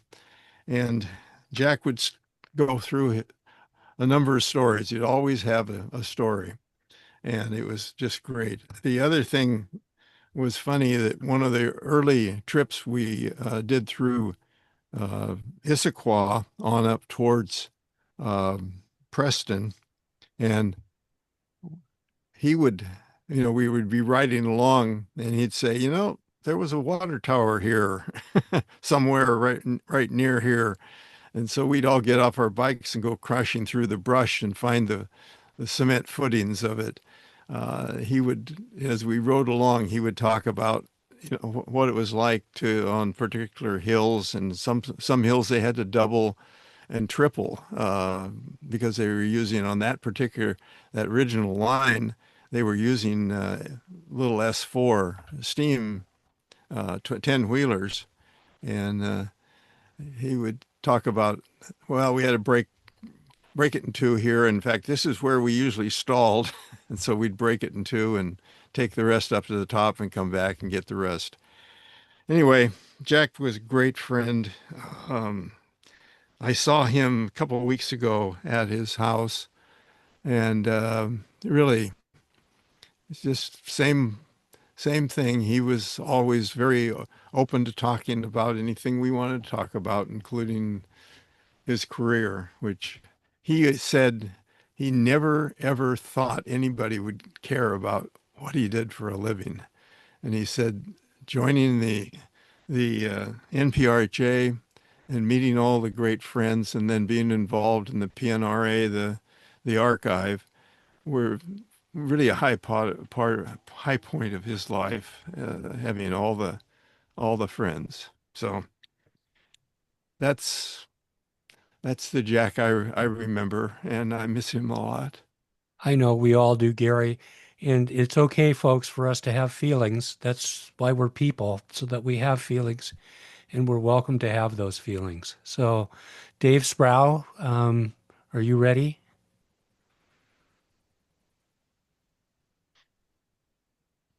Yes, here I am.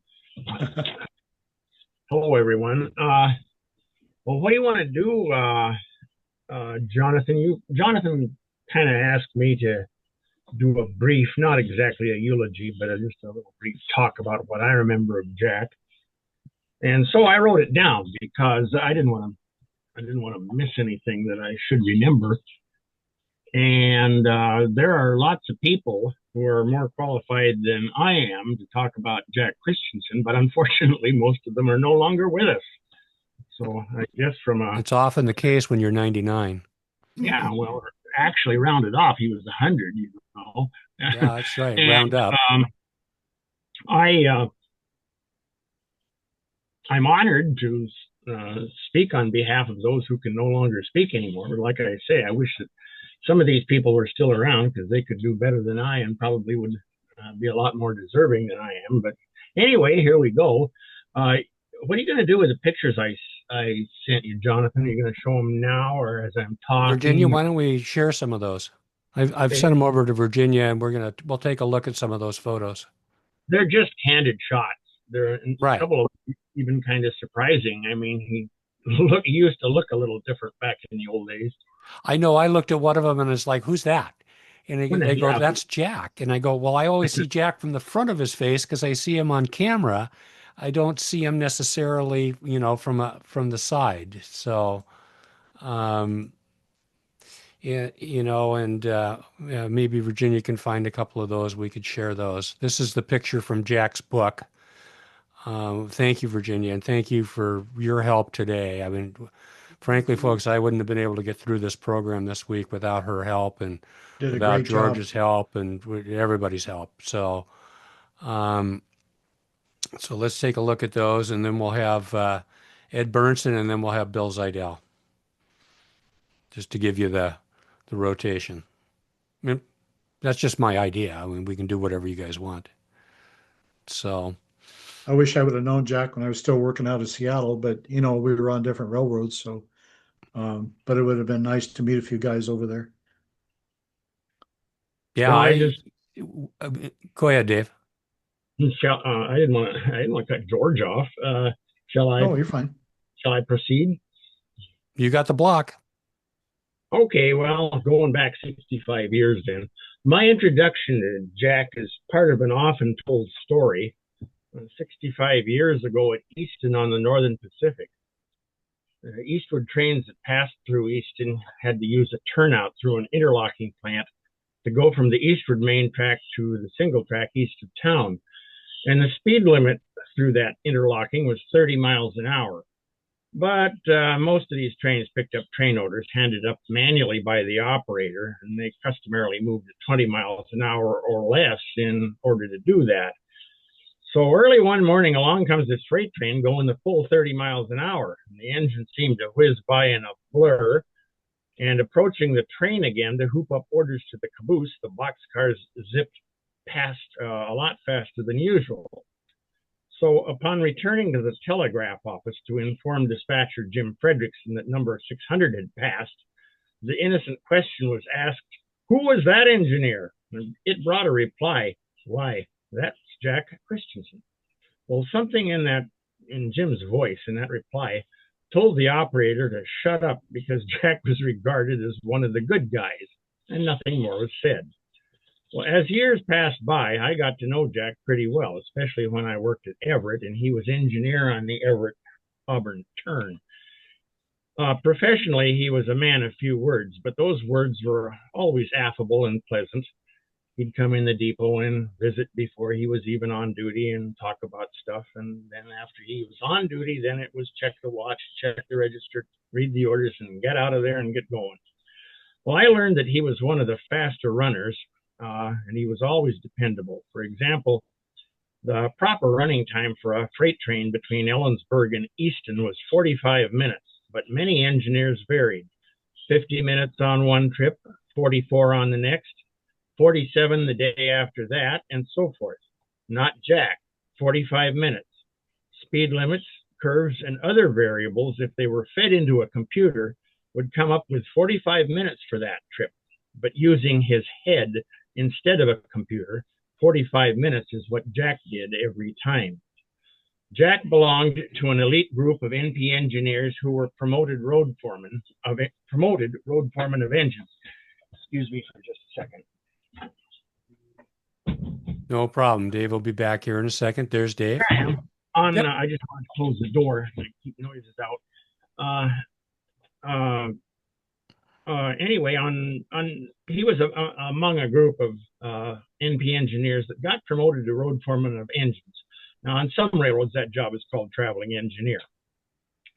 On the NP Tacoma division, almost every one of those guys that was given that promotion, and I remember Joe Heilengren, Sid Kvalheim, Frank Scobie, Dick Fiddler, and Jack Christensen, eventually reached a day when, looking at an engineer's seniority list, they wondered, what am I doing on this job when I could make twice as much money and work any train I wanted if I went back to running an engine? And that's what every one of those guys did. When Jack went back to running an engine, he didn't return to Auburn or former NP territory, at least not right away. Jack decided to try something new. It was not long past merger, so he moved to Edmonds and began working former Great Northern jobs out of Interbay, principally in the Wenatchee chain gang pool, but he also worked to Vancouver, BC, long enough to learn the ropes on that line. The natural result of the merger had been a bit of friction when old head NP guys bumped their way into Interbay, so I wondered how that worked for him. Without asking, one day out of the blue, he said, "You know, the nicest guys in the world were those GN guys who I started working with out of Interbay. They looked out for me on my first few trips and could not have been more helpful." The moral of that short story is you get as good as you give. So affable Jack must have paid his dues in advance for those GN guys. Jack also was an accomplished artist. For many years, the Foss Tugboat calendar featured his maritime scenes in their corporate handout. He was a stickler for detail, and that served him well in his railroad art when depicting steam locomotive valve gear or smoke and steam escaping. He also had the knack for getting Milwaukee trolley wire and NP's monad and difficult color shapes and subtleties just right. Find some of his artwork, everyone, and see this for yourselves. Let us close with a combination of quotes and paraphrases of an article Jack wrote for one of Ruth X's railroad storybooks in 1996.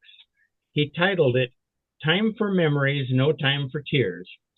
He begins by saying some kind words about his friend and fellow engineer, Robert J. Smith of the Great Northern. Quote, "Robert J. Smith died on the last Sunday of September 1992. He was a locomotive engineer for the Great Northern, and for as long as I knew him, he worked freight between Seattle and Wenatchee. He knew the route thoroughly in any situation. We considered him Mr. Great Northern. Sometimes in the wee hours of a summer night, I'd arrive off of a trip when Bob would also be coming off duty, and we'd railroad verbally for an hour or more in the parking lot without thought of time. There will always be a few like him out there, but I suspect their number is declining. Technology changes things continuously.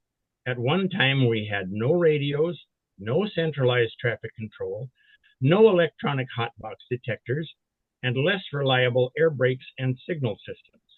People on the job in those days were intent on their duties, alert to changing conditions and situations, and acutely aware of how their duties fit into operation at that moment.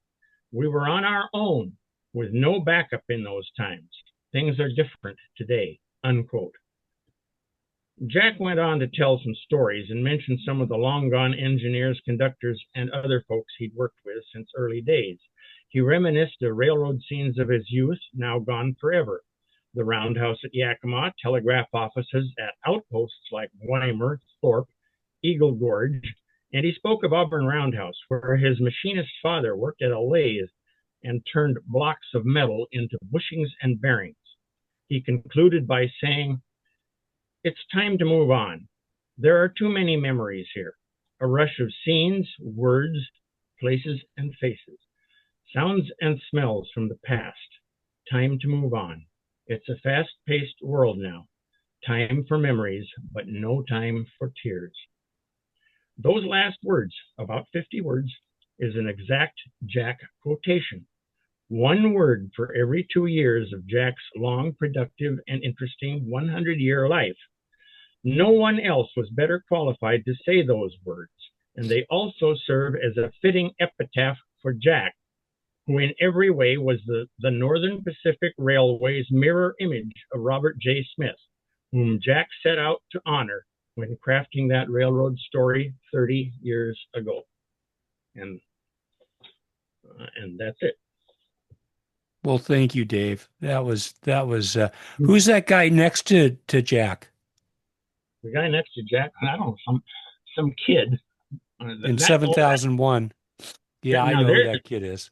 So that guy there in that picture, he was an old geezer. His name was Roger Campbell. He was famously related to about half of the people he was an NP guy, but he was related to about half the people on the Milwaukee Railroad by shirt tails and other connections. You know, we had Jack on the program. Actually, I always tried to make sure on every Zoom call, every one of these programs, when Jack was there, I always tried to make a point that we would talk to him, and you know, sometimes the guest would be like, "Why is he talking to this guy? I'm the guest." But I always made a point of making sure to talk to Jack. And when I see this Stampede Run T-shirt, it reminded me of when Jack took the Freedom Train over Stevens Pass. And George and I remember that. We talked to Jack about it and all the difficulties and tribulations and people switching the brakes around while the train was on the move, which is not Big allowed. no-no. A big no-no. And he's like, "Well, what am I going to do? Just got to do it."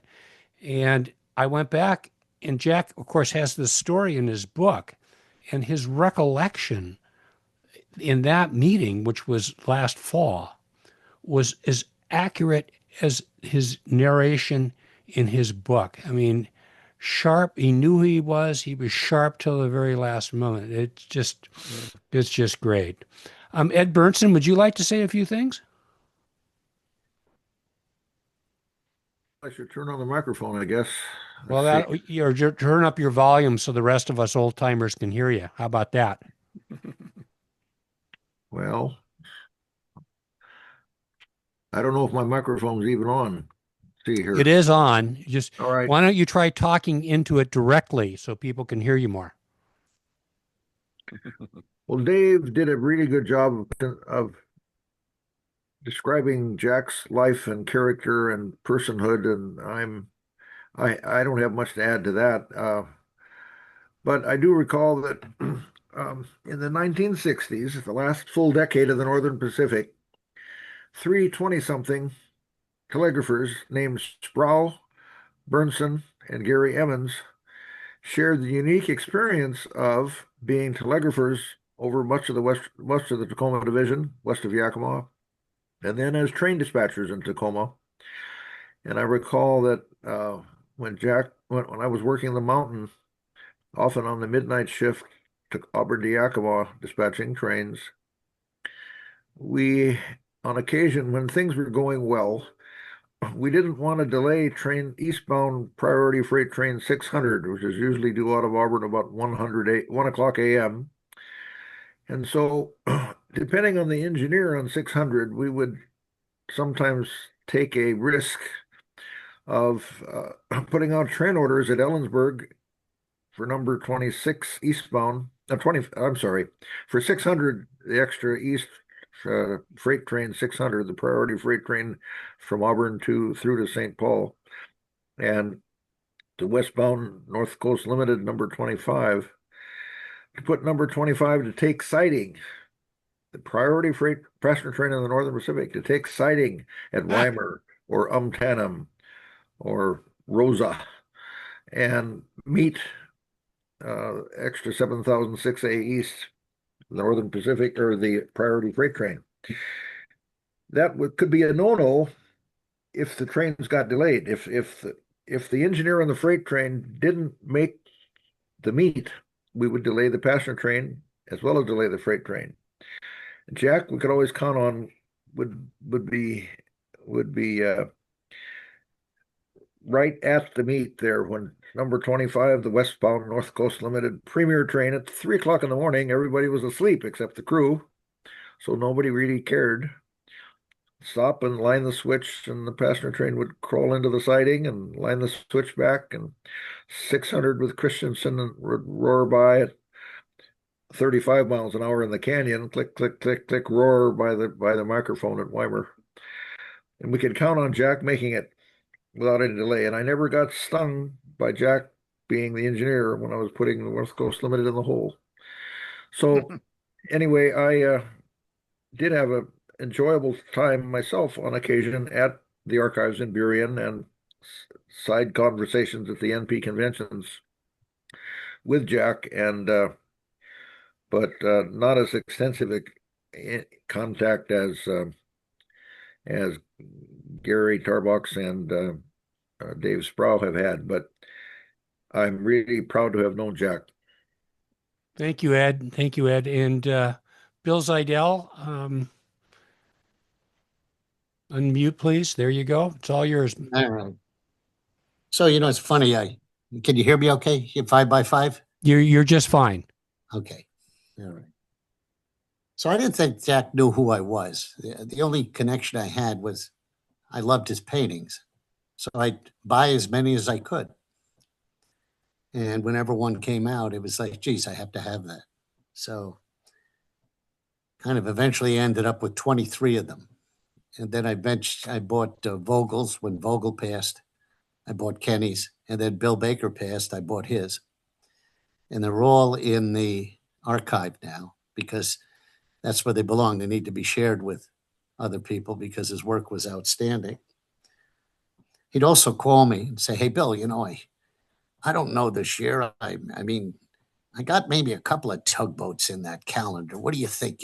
And every year he would call me and I'd say, Jack, you're going to win one or two. And one year I'd say, oh, Jack, you win 2 of them. Come on.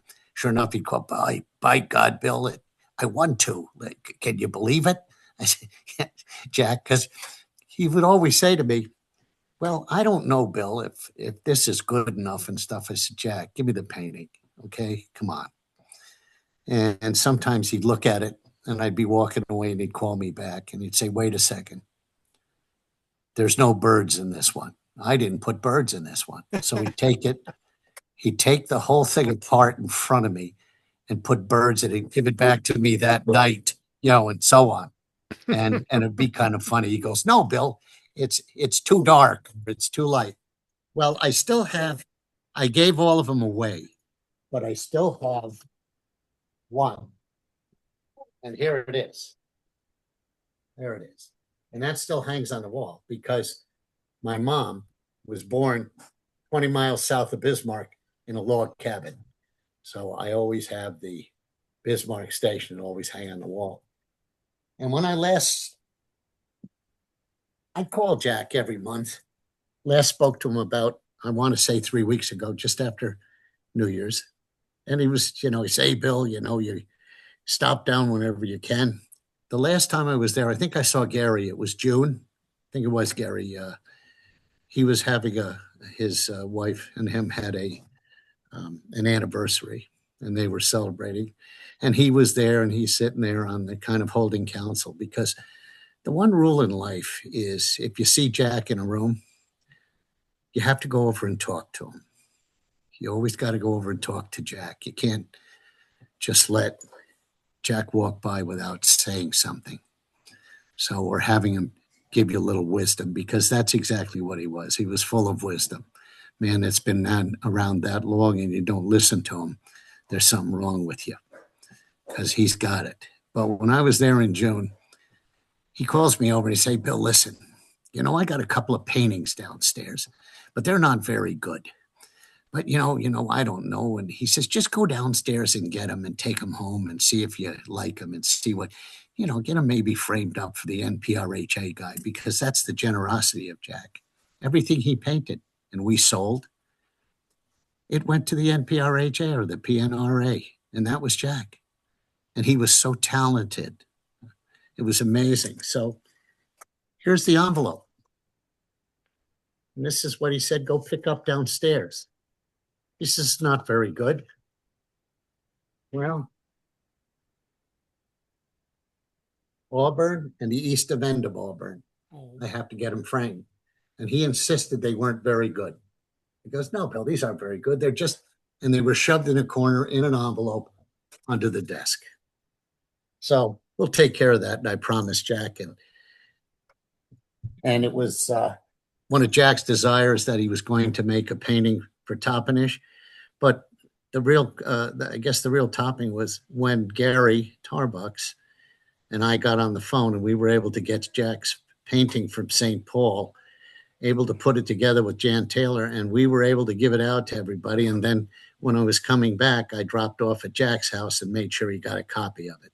He was just tinkled pink that we had gotten that together, and everybody in St. Paul had gotten a copy of his print, and he got his own copy. He was like a 5-year-old. So it was just the best thing in the world that we did. And that's what it was. If you had a chance to hook up or get near Jack or talk to Jack, you did it. You stopped and talked to him. It was that much worth it. I'll just finish with this, because I didn't think he knew who I was. And Jan asked me to be on the board in 2011. So we're sitting in, I think it was Yakima in 2014. And I'm sitting there, I'm not I'm not an officer. I'm sitting in the chair at the end of the table. There's Jack. And so one of the people says, that current president says to Jack, well, we'll do officers. And Jack says, okay, fine. And the guy says to him, listen, I'll be president again. And Jack looks at him. This was the funniest. Jack looks at him and says, oh, no, you won't. You are a lightning rod. Bill's going to be president. He's got the smarts. Bill, who wants Bill as president? And everybody votes, I'll take Bill as president. That's how I ended up being president of the NPRHA. Jack, and of course, this guy never talked to Jack and I ever again. But at the end of the day, that was how I ended up being president for 10 years, was Jack. And I didn't think Jack knew who the hell I was or what I was doing. But he says, you come here. You got the smarts. You be president, all right? You'll be just fine. And that's Jack. And boy, do I miss him. We all do. Thanks. And thank you for being here, Bill and Ed and Dave and everybody else today. It's 3:02 and your host and moderator is about ready to die. So I've got to call this meeting to a close. I want to thank everybody for being here. Before you do. Wonderful. George? Yeah, I didn't know Jack very well because of geography, but I'm one of the few that actually worked with him on the ground. Yeah, when he caught switch engine in Stacy Street. And the character that everyone describes is spot on, because you know, I live in California and now, and long time ago was Seattle. But at one of the conventions, he and I got together, and then later on, when I put together my presentation for the Tacoma Convention on switching in Seattle, I called Jack, thinking, oh, he won't remember who I am. But he instantly recognized who I was. I had a few questions for him, and he answered them as clear as a bell. So, like everyone else, I agree. He was a great man, great character, and a friend of all. Thank you, George Hardy, for bringing that in. I've only got about a minute or two of stamina left, everybody. Dave Sproul, go ahead. Well, I just wanted to say that you did a marvelous job, Jonathan, 2 weeks ago, and Bill Seidel brought it up today obliquely that Jack was very self-effacing. You never heard any of these. I did this and I did that, and I was the engineer on this, and I told that guy off. None of that kind of braggadocious stuff. And at our last gathering, he started in with, well, I wasn't a very good official, and I didn't do very well. And you practically wrestled him to the ground, to your credit. And I think it did some good, made him feel good. And you told him, Jack, that isn't true. You're very well regarded. And I just want to thank you for bringing him up short on that, Jonathan. Yeah. Well, I just honored that Gary Tarbox and I were be able to create the programming that we did with Jack and capture those memories with him. And I look back at it and yeah, I wish I would have done more, but I'm grateful I never begrudge what I don't have. I'm grateful for what I do have.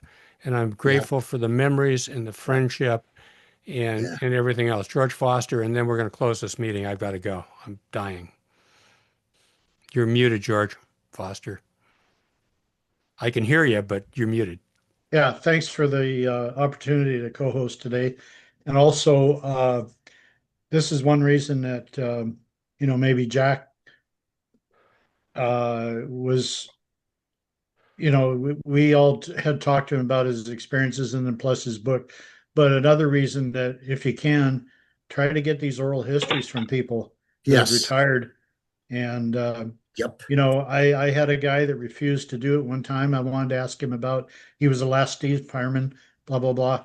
And he says, I'm not interested. And I'm going, man, that's terrible. Stop and I look talk. around this room and I see people that I need to talk to. But for today, as your host and moderator, I'm telling you, I've got to wrap up, guys. All right. Hey, take care of yourself, Jonathan. Thanks, Virginia. I've Thanks for hit doing my it. wall. Bye, Jonathan. Bye, Virginia. See ya. So anyway, Thanks, Dave.